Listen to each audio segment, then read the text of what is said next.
70 godina Konvencije o ljudskim pravima i osnovnim slobodama i 16 godina njene ratifikacije u Srbiji o zaštiti svih ljudskih prava da bi bilo manje nepravde kaže da su ljudska prava još mlada i da zahtevaju sve nas, da ih branimo, volimo, čuvamo i gradimo kulturu ljudskih prava da bi bilo društva pravde. After 70 years, the European Convention on Human Rights is as important as ever.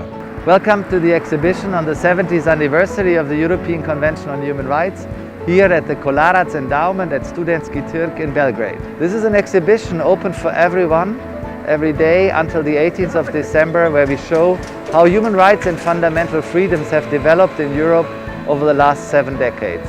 If you turn around in the exhibition, you will see how actually the image of Europe has become more diverse. More women took leadership roles and also worked on the European constructions. The Council of Europe is an intergovernmental organization, but at the end of the day, Europe and freedom is made by people.